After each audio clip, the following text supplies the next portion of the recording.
זהו. יופי, תודה.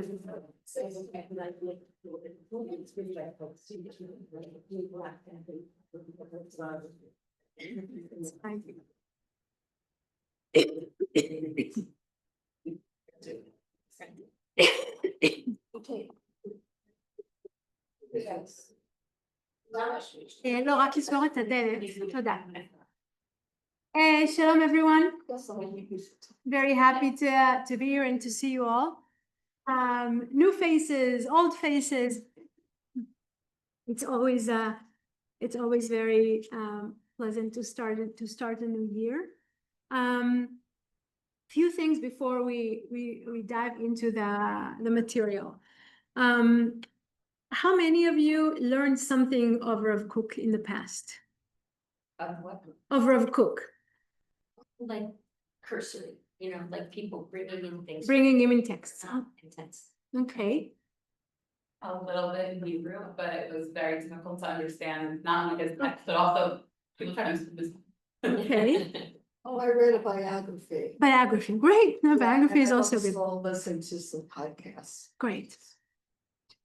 It took me a long time to understand that people that come from Chutz La'aretz don't know so much about Rav Kook, because growing up in Israel, Harav was not a Rav Soloveitchik, it was Harav Kook in the National Zionist circles. And also for many years, I felt I was too young and too ignorant to teach Rav Kook, because it's really so deep and so complex, sometimes even to understand the words of Rav Kook. Therefore, one recommendation: read a biography. Of course, I will say few things about his biography. And then last year, I give a shiur, a class in Matan in Modi'in, in English.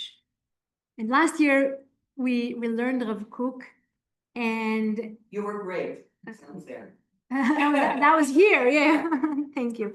And from what I like, just seeing the people from all over the world, like English-speaking people, also another French woman, it was a positive experience in a way that I understood that for myself, I want to go back to learn Rav Kook, and it's important to bring it to an audience that never learned in depth Rav Kook. Now, but there's no air conditioning here. Again, I feel like okay.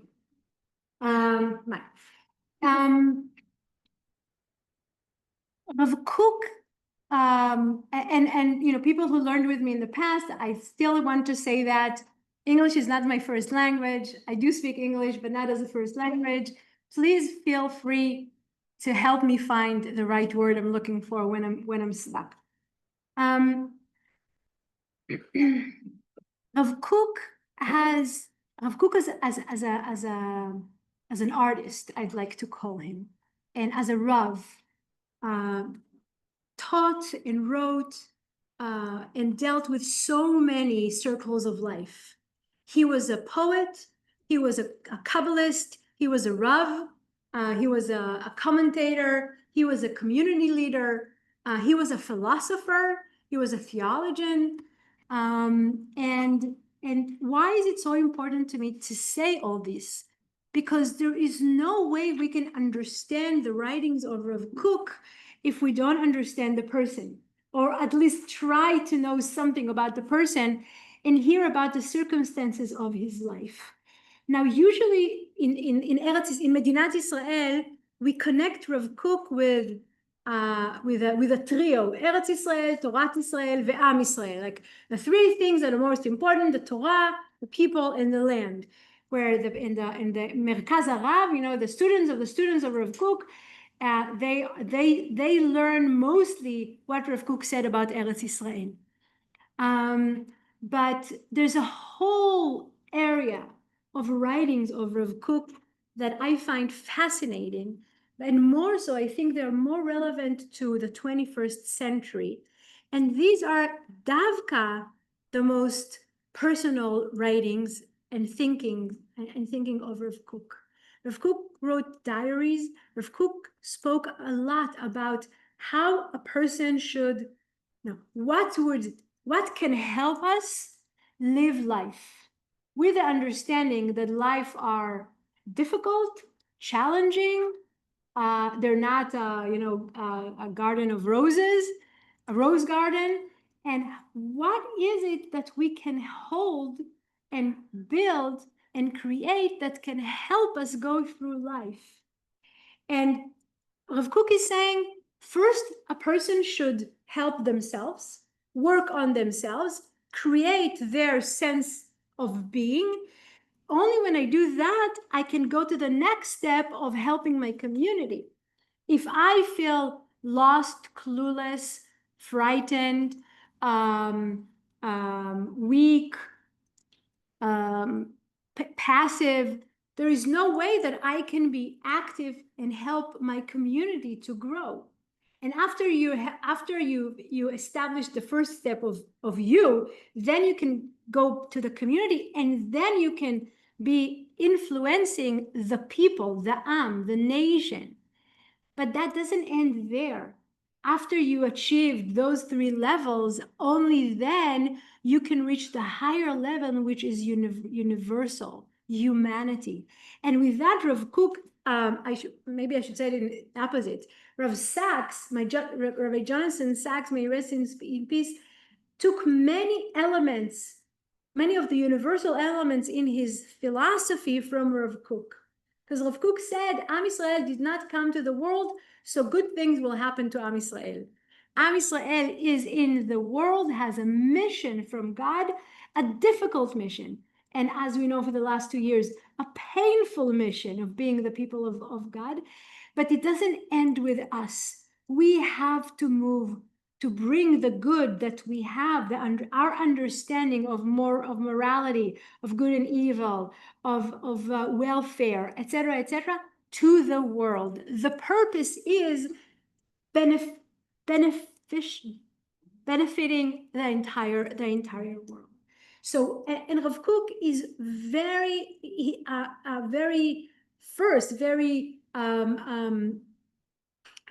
he was saying this when no one else said such things in his time.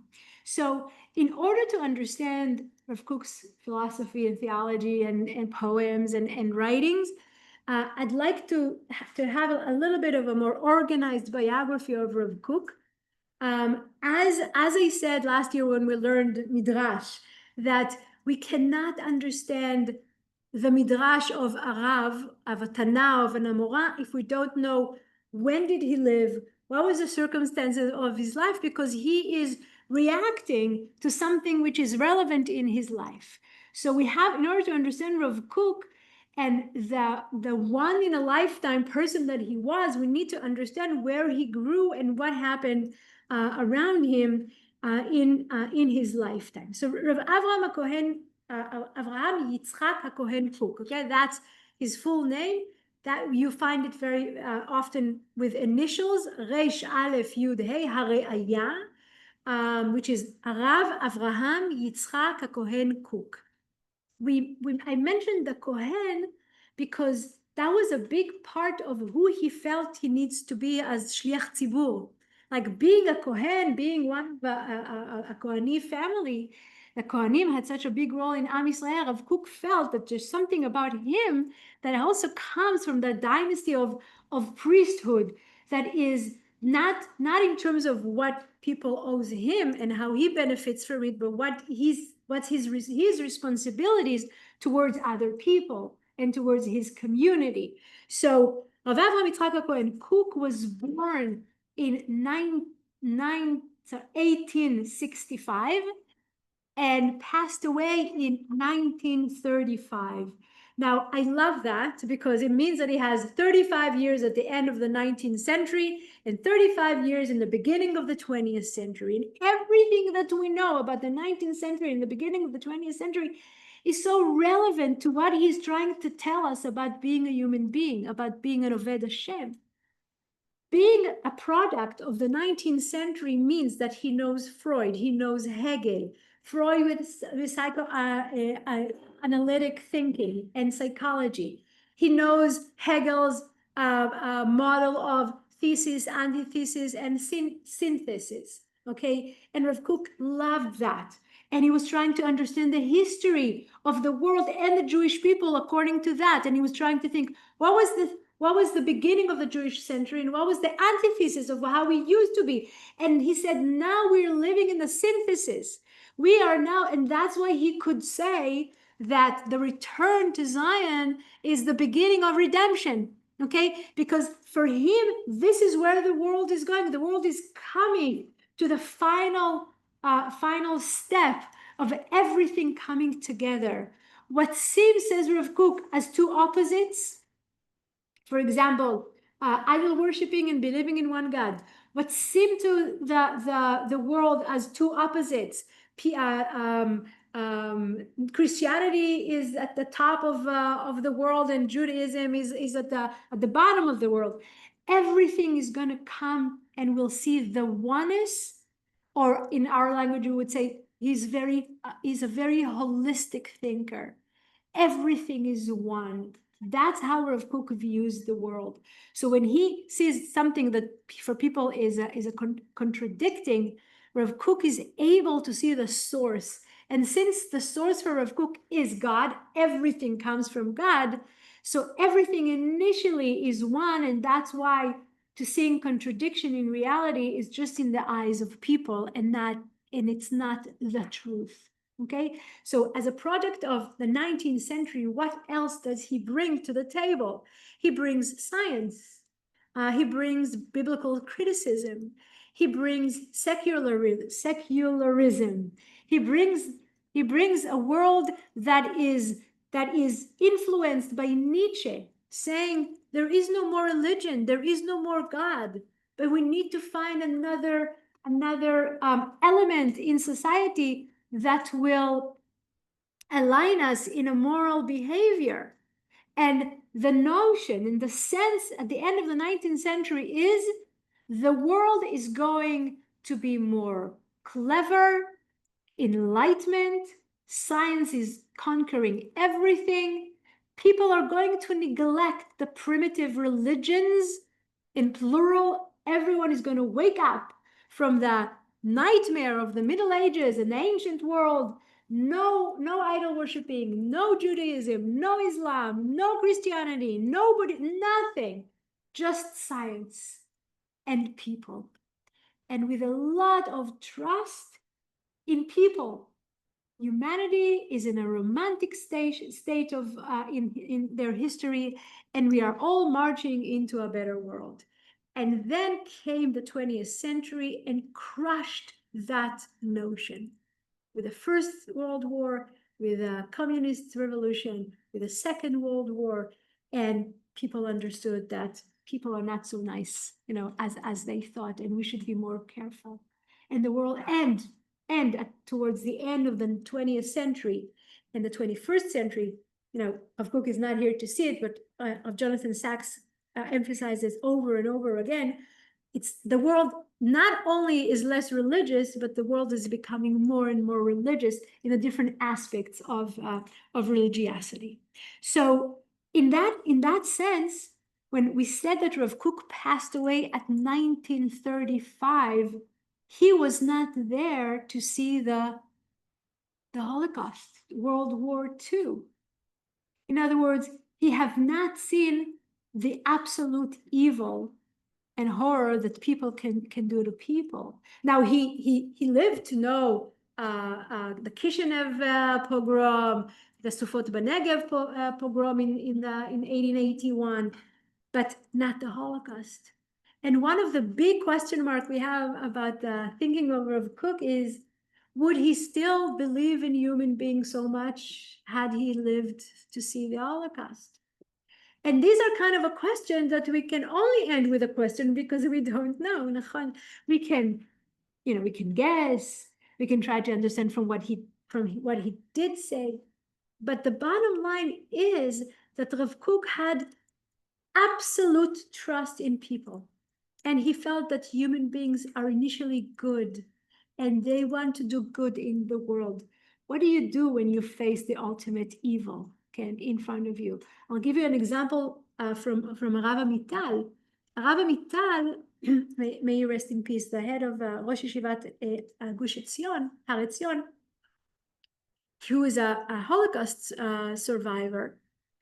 And Rav Amital is looking at the students of Rav Kook, and he says, how can you still say that the world is going towards a better place? What do you do with the Holocaust? The Holocaust is not just another bump on the way. Rav Kook holds the return to Zion. He also wasn't there at the establishment of the state of Israel. That's another thing we need to remember. He lives the return to Zion, Shivat Zion, at the end of the 19th century, in the beginning of the 20th century. Okay? הוא רואה יהודים going back to Eretz Israel, but he doesn't see Medinat Israel. But nevertheless, he says, these are times of the beginning of redemption. Atchalta de Geula. Maybe you heard that. Atchalta de Geula is how Rav Kook views the time he lives in. We are marching towards redemption. And comes Rav Amital and he says, we're going to redemption? How do you call that Shoah? What do you call that event? How can there be that on the way to redemption, 6 million of our people were slaughtered?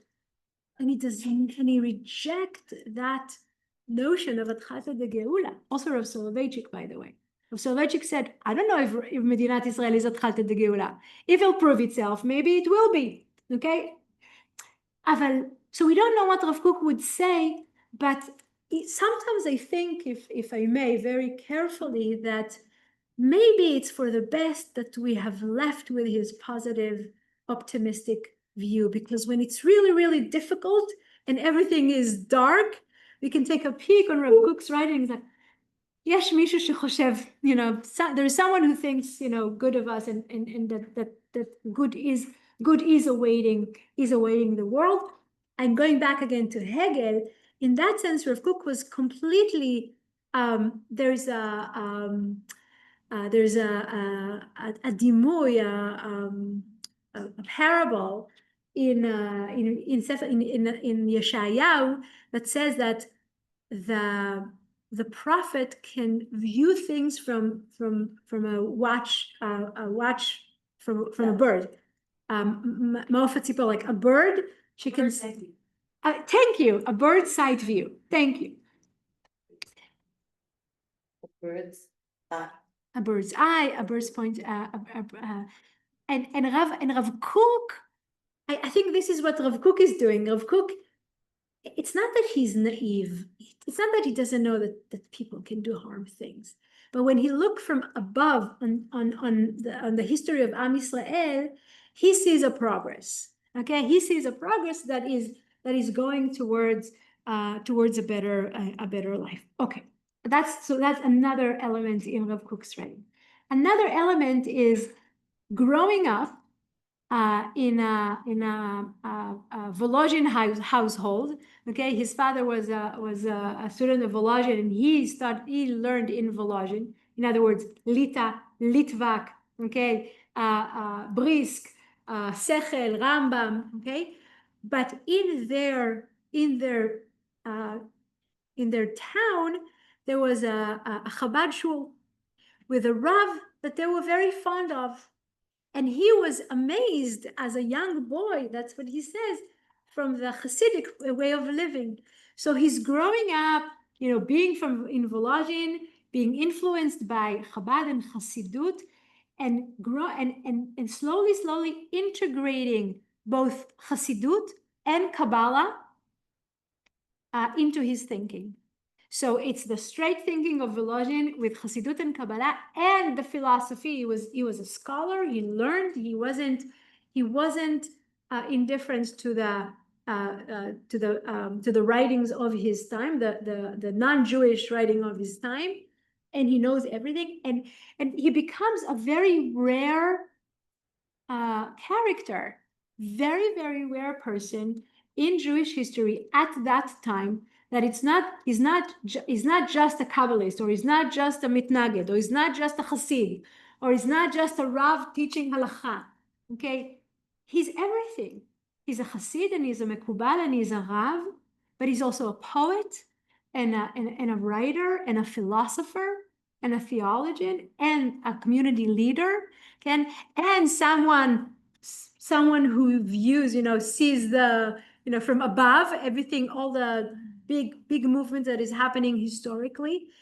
And above all, when at the beginning of the 20th century, I think it's 80% of Russian Jewry are moving to America, and they can do it up till 1921 when America closed the gates of that immigration. But the million of Jews that are immigrating from Ukraine and Russia and East Europe to America, Rav Kook chooses in 1904 to move to Eretz Israel. And he moves there with his wife and daughter. The first place he lives in is Yafit. Now, another station in his life, which is very crucial to his being, because who lives in Yafo at the beginning of the 20th century? Bialik, Shai Agnon, and Chaim Yosef Brenner, which I don't think many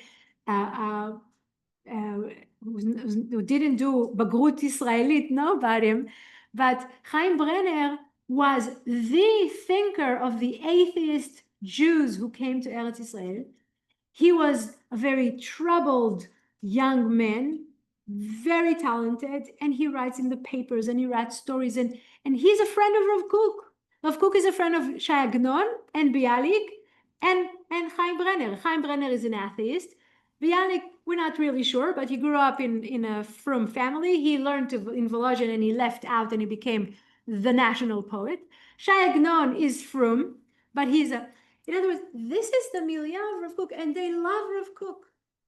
And this is when Rav Kook started realizing what the secular chalutzim, pioneers, are doing in the land of Israel. Again, the minority of people who decided not to go to the Golden State, but to go to this troubled area of Eretz Israel under the Turkish ruling.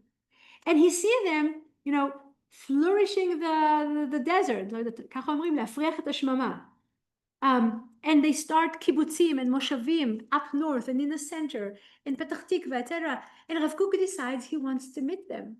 So he takes few of his closest friends, and they go out to what we know, what history calls Masa HaMoshavot, the journey to the settlements of the pioneers, mostly up north.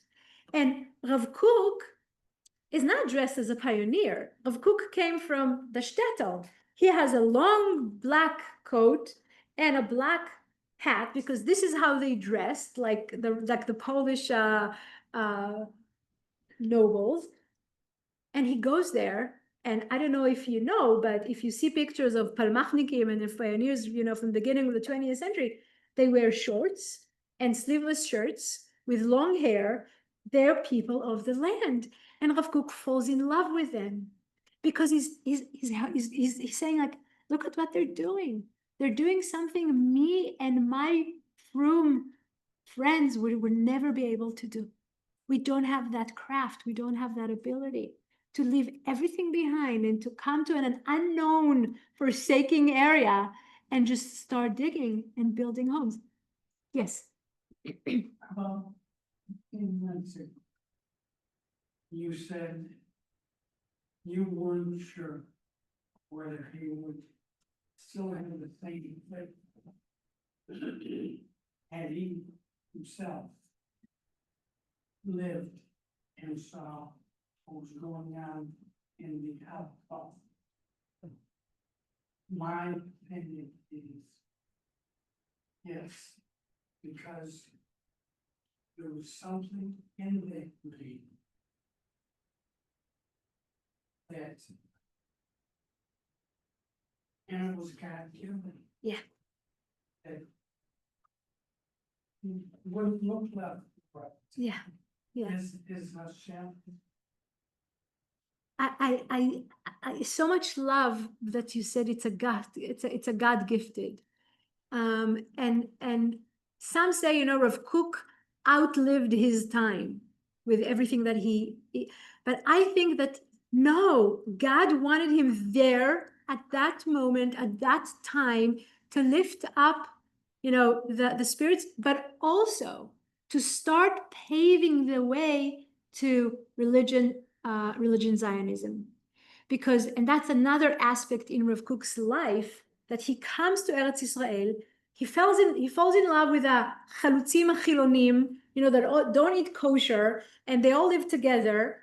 And the Haredi world in Mea Shearim, which we call Hayeshuv Hayashan, and people who came with the students of Hagra and many generations before and settled in Geula ve Mea Shearim, they put Rav Kook in cherem, and they take out pashkevilim, and they say, this person should not be seen amongst us. How can he say positive things about people who, don't keep halacha and are not shomrei Torah? And they really, really are giving him a hard time. Literally, physically, they're harassing him. And Rav Kook never says a bad word. But he never stops also saying what he believes, because he's a man of truth. And he was very, very brave. And his students got into those fights with the Yeshuva Yashan, but so he wasn't totally with the gang of the atheists because he's religious and he's a Rav. And he wasn't with the Haredi because he had an open thinking, and he viewed the Chalutzim as a step in Geula that was necessary, and they did something all the Frum Yeshiva Bachur would never be able to do. So it didn't really have a place. He was really my vision of Rav Kook, or my symbol of Rav Kook, or how I see it, is dancing between, dancing here and dancing there, in a way not belonging anywhere, but belonging everywhere. Again, as part of his tfisa, his understanding that everything is one, and there cannot be something that God creates, or someone who is doing a positive thing, even though he doesn't believe in God. If those youngsters came from Russia and are willing to live live those horrible life and die just to dig the land and create something, we can't say that this is something negative. We have to say that it's something positive, and their spirit is a positive spirit. With time, when he comes to Yafo, he becomes the Rav of Yafo and the settlements, the Moshavot. Then later on, he becomes the chief Ashkenazi Rav of Eretz Israel, not yet Medinat Israel, the chief rabbi of Eretz Israel. And he starts dealing with questions that for years and years, Jewish Rebbeim never dealt with, like questions of mitzvot atluyot ba'aretz. We never had to deal with mitzvot atluyot ba'aretz for 2,000 years, because Jews did not live in Eretz Israel in a scale that they grew things from the land, and now it's happening in a big scale. What do we do with that? Shemitah, for example. Another thing is, like, how do we describe, or how does Jews rule other Jews? People are coming. They have to settle in institutions. This is something, for example, that Ben Gurion was brilliant about. He understood what we need to establish in order to become a people, to become a nation. But at the beginning of the 20th century, Rav Kook was talking about what is the ideal model of a Jewish leader in Eretz Israel after 2,000 years of Galut. Like, and another thing that he dealt with. And he has a book of Shutim, etc. But his heart was never at halacha. His heart was in being an artist, being a thinker, writing poems, writing pieces of philosophy, understanding life, understanding what is Am Yisrael, understanding what is the relationship between Am Yisrael and the people of Israel, and the state of, and the land of Israel, and humanity, and etc., etc. That's where his heart was. He did answer questions, of course, and we have a book of Shutim, but the majority of his writings are thoughts of the soul. Let's call it this way. Or midrash. He has books of midrashim. If you look, we don't have it here, but in the big room, there's a shelf with selection books of Rav Kook. It's all white. Now, I think Mossad Rav Kook, when they first published all the books of Rav Kook, they chose white because you can see it, because most of our holy books are all brown. Everything is brown. They call it the white shas. הש"ס הלבן, זה הספרים של הרב קוק. The past 10 years, there are many other editions with interpretations of what he's saying. Rav Kook writes in a very complicated way, in very long sentences. Sometimes by the time you get to the end of the sentence, you don't remember what we started with. But in a way, we are able to take a peek on the flow of his thoughts, because he was such a huge thinker. Like, he thought of, everything flew from here to another, and he was trying to express his thoughts. Oh, that's a later development. In Merkaz Harav, really, and trying to separate themselves from the Yeshuv Yashan, like have a kippah, but a kippah that symbolizes something that is new, not okay.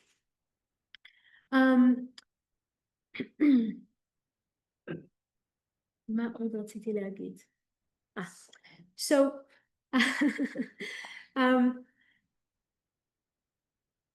most of what we see today as the books of Rav Kook are named they start with the word orot.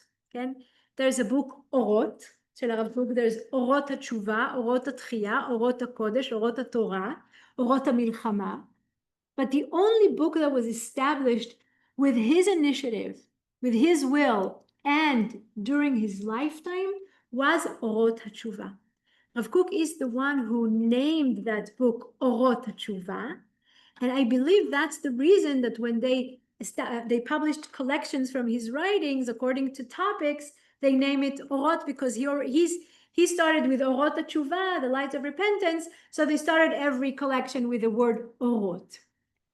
But I want to suggest, like, why did he use the word orot? And maybe it's because he wanted to face enlightenment. Enlightenment, haskala, enlightenment is light. Again, the light came to the mind of people, and they started finding out, through science, everything which is true. Now, Rav Kook is saying, there are other lights. Okay? These are the lights of the people of Israel. These are the lights of the Torah. But the reason the only book that he was in charge of publishing during his lifetime is Orot HaTshuva. The first edition was 1925, and later his son Rav Tzvi Yehuda Kook added more chapters to the Orot HaTshuva that we have today. The first 6 chapters is the writings of Rav Kook, and the rest of the book is compilement of Rav Tzvi Yehuda in topics that are connected to tshuva. Okay, and Rav Kook, in his introduction to Orot HaTshuva, the light of repentance, says, "This is my most important book, because tshuva is the most important movement of people." And here I wanna give another layer to that. We used to say that the best gift Judaism gave the world is monotheism, and believing in one God. It's not so true. Okay, in other words, there were other nations believing in one power. Okay, maybe they didn't call him God, and it wasn't the God. But and very early on, parts of humanity adopted the idea of one power. But the best gift, in my humble opinion, that Judaism brought to the world is the idea of tshuva. And what is repentance? Usually we think about repentance as I sinned, I regret, I confess, and I'm moving on. That is a very simplistic way to look about tshuva. And what Rav Kook was the way that he hacked those things, the way that he understood this thing is that tshuva is the tool that we have in order to build another layer of our humanity, of our personality, of our tzelem Elokim. In other words, if our role in the world is to always betterfy ourselves through the tzelem Elokim that we have, through the neshama, through the sechel, Rav Kook views the practicum of tshuva and the philosophical, theological idea of tshuva that if you do tshuva, you can really erase something that you did in reality, which human being cannot do that. It's only God can erase something that happened in reality. But you can start anew, but you're not going back to the place you were. That act of understanding your mistake and fixing it is elevating you to a new level. And if our role in life is to go from one step to another, one layer to one go up or go deep, according to what we. So Rav Kook is saying this is the most important phenomena, important idea that Judaism brought to the world, and that's why he says this is my most important book. You want to know what I think? Go read Orot Tshuva. This is the essence of everything I want to say. Now, you can't say that if you don't believe in it. You can't say that if you don't believe in people, if you don't think people can fix their ways. The ramification of the idea of tshuva on mitzvot even, and on the way that Am Yisrael portrayed itself, and the Beit Din, the whole process of mishpat Be'eretz Yisrael, it's all coming from that idea, of tshuva. And we'll of course that's going to be something we dwell into, and we'll see the introduction of Rav Kook to Orot Tshuva. Okay, Is, say it again. is the book available? Yes, yes. There is a translation. In fact, I think that Safaria also have it in English. I don't know if they have last time I checked, they didn't have the introduction of Rav Kook translated, but they had the body of the book. So you can find it, and there is actually, I will send in the group, whoever is, those 2 weeks are just 2 weeks for trial, and whoever is gonna join us for the rest of the year, I'm also giving a booklet about that we were going to learn from, and also I will send you a recommendation of a book in English that has translation of most of his important, not most, some of his important works. Okay, now another step, another station, I would say, that is relevant to the development of his thinking, that is a gift for us because he wrote a diary, and he wrote and he wrote many letters. People were writing him letters, and he would answer. So we don't have his view only in a very specific thing. Like some of the chachamim that we have in Toldot Israel, I only know what answer they answered in halacha, in the book of their halacha. I don't know his life. I don't know what he was thinking. I don't know his spiritual life. I don't know his of Kook, we have a very round view, round picture of who he was. Before First World War, Rav Kook was planned to go to visit some communities in Europe, and he gets to Germany, and First World War broke, and he gets stuck in Germany. His wife and daughters are in Eretz Yisrael, and he is in Germany. After a while, the Jewish community of London, together with the Jewish community of Germany, decided it's safer for him to be in London, and they moved Rav Kook from Germany to London, and he spends about 3 years or 2 years from the war in London. Now, what does a Rav do in London? First of all, he's being part of a community. But the other thing that we know that Rav Kook did, he was visiting museums. And he was visiting museums. And he says that his favorite piece is Rembrandt on biblical stories. It's like this painter understands the depth of a person. I don't remember exactly if it was David or Moses, or what was the painting that he was. But can you imagine a Haredi looking Rav? And he wasn't Haredi in today's terms, חשוב להגיד, but he's a Rav. Walking into the, I don't know, what's the museum in London? National Gallery, maybe it was. Ken.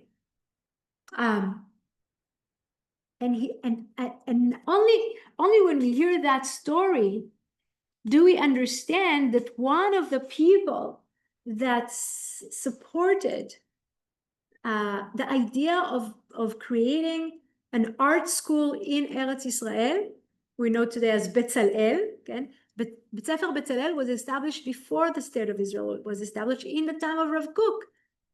And he loves the idea. And he says, of course we have to have an art school. And again, the Haredi world in Mea Shearim is,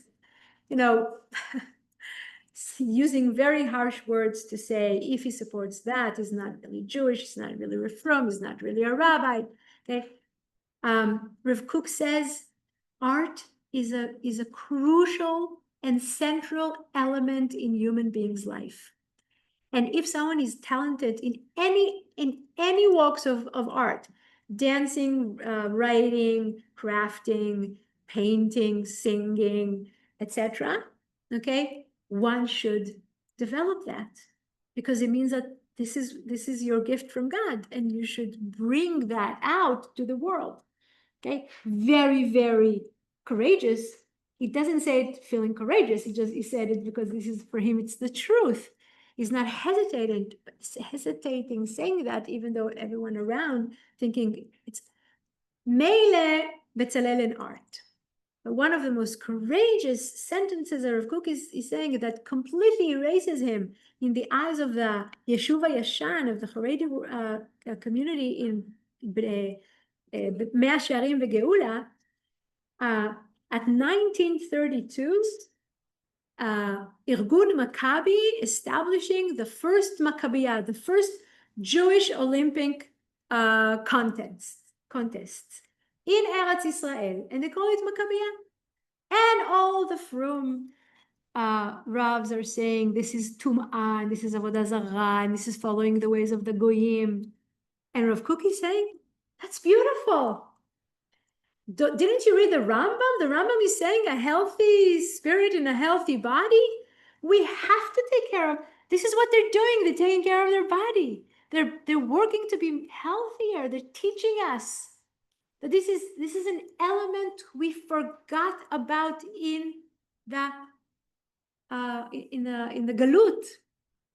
And Rav Kook starts to say things that are, this way of behavior belongs to the exile way of thinking, and this way of thinking belongs to the returning to Zion. And that's going to be another crucial element in his thinking. People will ask him questions about what does Judaism think about this and this and this, and he will say, that's a question that only in the Gola you can ask. When you're in Israel, there's a new way of thinking. And that also made other people very upset, because what do you mean there's a difference between, thinking in the exile and thinking in Eretz Israel? But that was who he was. And when it gets to further down his life, at the end of his life, he was dealing with cancer, unfortunately, and there were a lot of davening throughout the world for him, and they added a name, and he passed away in Gimel Be'elul, in the 3rd of Elul, in 1935, the 1st of September, and he was he was buried in Har HaZeitim, in the Olives Mount. Now, I'm giving the same class in Hebrew before I come here, and one of the women there told me that her great grandfather is buried next to Rav Kook in the area of Har HaZeitim, and he said that when the Praot, when there were Arab riots in 36 and etc., they crushed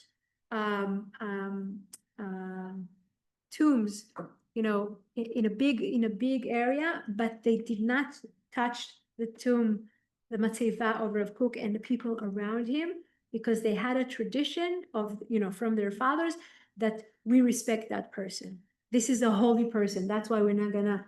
So that I never heard of that. So that was a chidush. That was bidyuk, bidyuk. We respect Hafsakat Esh. Other people don't respect Hafsakat Esh. Okay. So what are we going to do this year?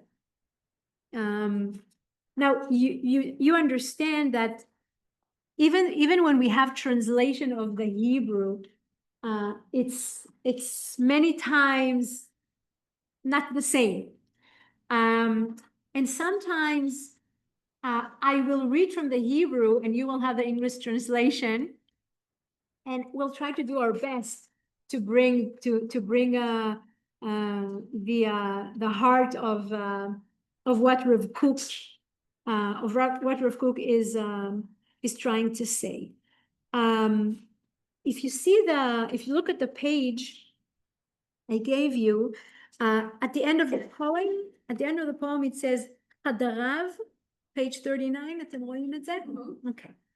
As I said, Rav Kook wrote poems, and for many years, the Talmidim of his son decided that there are parts of his writings that should not be published to the public, because people are not going to understand the depth of them, or they can take what he says as a heter, you know, as a permission to think things we don't want people to think.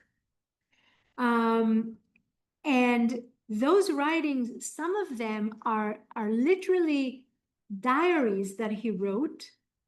And there was even a trial from mostly people from university or scholars who learned Rav Kook, who said, you know, that his writings belong to the people of Israel and not just to the students. And they won. And for the last 30 years, they published 2 volumes that were new to the average person, again, like me. So one was called Bechadarav, in his chambers. Okay, so that's a lot of meditations that Rav Kook thought, and poems that Rav Kook wrote. But the bigger one, the more significant one, calls Shmona Kvatzim. It's 8 notebooks, literally notebooks, that were published, like Kovetz Aleph, Kovetz Bet, Notebook 1, Notebook 2, Notebook 3, 8 notebooks, with very, very deep thinking about life, about people, about God, very personal, and very radical sometimes. Which one can understand maybe why they didn't want to publish it, but thank God they did, because we can not only relate, but maybe tell us if Rav Kook had, you know, certain thoughts. Maybe it's okay if I'm having certain thoughts about life and good and evil, etc., etc. So since if I will read the English, it's going to be ruined, I would love for someone of you to read the poem. Bavakasha. Anyone who's willing to read? No one? Okay, thank you. Expanses, expanses, expanses divine my soul craves. Confine me not in cages of substance or of spirit. My soul soars the expanses of the heavens. Walls of heart and walls of deed will not contain it. Morality, logic, custom, my soul soars above these, above all that bears a name, above all that is exalted and ethereal. I am lovesick, I thirst for God, as a deer for water brooks. This says everything. Mamash. נכון? This is everything of who he was, what he wanted to achieve. נכון? And also the courage to say, you know, mitzvot v'halacha, that's small. That's a container. That's not the ultimate goal. That's not where. And how do I know it? Because I feel it in my soul, says Rav Kook. I want to soar the skies. I want to reach high. I want to get above definitions and limitations. That's the spirit he was. And I guess it's easy to imagine why is it so difficult for some very, you know, I don't know. I don't want to use bad words, but people that couldn't understand it. If for them it was a contradiction, it was a paradox. A Rava looks like him, that speaks, you know, speaks like that. Yes. Like- Your name, please. Chava. Chava. It's like, I mean, the one verse that really struck me was this morality, logic, custom, my soul soars above these, above all that bears a name. It's like, he's saying that anything, almost anything connected to physical life, morality, halacha, logic, custom, anything that bears a name, anything that you can name is physical. And he's like, He wants to be above. that's not, it's so much more than that. It's so much more. And it's, Thank it's you. amazing. It's a. Also, I'd love to hear more. Think that you were saying that his philosophy is about oneness and bringing Hashem into the picture because of his oneness. And it says, I'm lovesick, I thirst for God. It's like the only thing he's thirsting for is his connection to the source, to God. And ultimately, I mean, that's what everybody wants to be connected in some way, whether they know that it's to, you know, the source of it all, or whether it's they want to. So, What's your name? Annette, Annette. I think the beautiful thing is I didn't touch that, but he loved his wife. He loved his son. He loved his daughters. And one of the daughters passed away during his lifetime because she was very ill. He loved his students. He loved people. But loving people is part of loving God. And he embodied this in the way that he lived. But the ultimate is thank you. Odd, what do you think? What I got from a lot of it is, if you think of Chabad in 2025 and earlier, what is their whole philosophy? And that's why they're so successful. Loving everyone. Loving everyone. I was gonna ask you if he had any exposure to the Chabad in Europe, to the. I think the Rebbe was much younger than him at that time. Because we know that Rav Soloveitchik and the Rebbe of Lubavitch met in Europe before Rav Soloveitchik. Okay. But I don't think that and during his lifetime, I think it was the father-in-law of the Right. Rebbe that was the head of Chabad. But maybe in one of his letters, he really, like, we have a whole collection of letters. People from all walks of life wrote him, like scholars and ordinary people, and people just wrote him letters, and he had time to write back to everyone. There's another. Again, today I just want us to feel, and just to feel the demut of Rav Kook. Another story that I like is when he was in London. So the community decided that he needs a break, okay, because he was working so much in that. And they attached a melaveh to him, and they went up to the hills or somewhere beautiful in outside of London, so he can rest. And then that person sees Rav Kook sitting on a rock with a book, like a Torah book, And he came over to him and he says, they're paying you to rest, not to learn. That's work. And he said, you're right, and closed the door again. And he loved nature and he loved beauty. And the love of beauty is also something that he's not hesitate of speaking about, and the beauty of nature. Oh, more words from the poems that Not just from the poem, but like from how you described him before, visiting Kibbutz Moshavim and having a connection to, these everyday hardworking people, and he obviously lived in reality, and to me, it's very unusual to find that combination with what he's expressing here in the poem. It's, I think usually it's either you mean this way or you mean that way, but it seems like he was able to. And Nachon, but also to remind ourselves that we are meriting. Sometimes it's even embarrassing to read what he wrote for himself. That's his personal, but nevertheless, they're published. There's a way to act in the world, but there's also an entire life that we have inside of us, and here, and he was expressing that as well. It didn't mean that he lived outside of the world, because he understood that you have to live in the world. Nevertheless, you can think, you can say your dreams, your aspirations, and express them. Him. One of my favorite stories about is when he took on the Rabbanit. And I was thinking he was still the rabbi, The Galut. but he wasn't part of the problem at that time. What was the first rabbi? No, the first, it started, Rabbanut be'eretz Yisrael started with Rav Kook as an Ashkenazi Rav and Rav Uziel as a Sephardi Rav. Rav Uziel lived long, was in Yafo, his first position was Yafo. But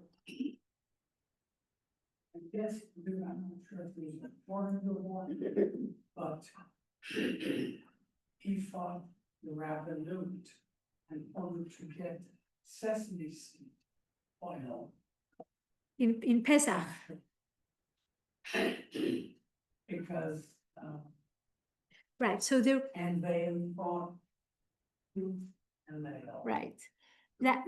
זה מעניין, because there is no institution at that time which is הרבנות הראשית. And there are the communities and great rabbanim who lived in Eretz Yisrael. And him, because he was a Zionist, and because what he viewed was an establishing of a state of Israel, and because he felt the return from exile, he said, we have to think differently. And we're here now, and if we're not going to have sesame oil, maybe that will cause a problem. But the old Yeshuv was very conservative in terms of not adopting any new thinking, any new ideas. Okay. תודה. שם, בבקשה. ליאורה. I think that this poem is also a scream of his soul can't manage to live in this world that's engaged. And it's not only a love poem, but it's also, don't make me do that, I can't. My soul is just asking for more and more all the time. And this is how I'm gonna get close to God, and don't try to limit my relationship with God. Maxim, I agree with you so much. Many of Rav Kook's writing is like, it's too small for him. It's closing him, like literally the clothes, customs, and politeness of like all the rules and all. It's like, It's sad because cancer breaks all of the rules. Can I ask a quick question? better, yeah. Are you going to address at all the transition of From the father to the son? I'm always being asked that, and I בכוונה, I'm not going to do that. There is a shift. The shift is larger when we go to how the Talmidim of Tzvi Yehuda addressed the things, but I want to focus on the father. ולא על הבן. Okay. Anything else about this poem? At what point in his life did he write this? Early, but he writes all the time. He writes till he dies. He writes till he dies. Okay, I think we'll stop here. Thank you very much. Thank you.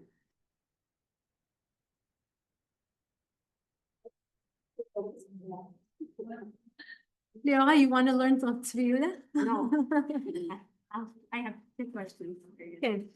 The first question is, I'm not sure if I'm gonna manage, I'm like really trying to space, I'm gonna pick up to it. And I'm not sure right now, I might be able to do the classes, I saw today that you had the classes That's fine. happening. And today I wasn't. It is the process same? Like if I'm trying to figure out my schedule and I sign on to why is that?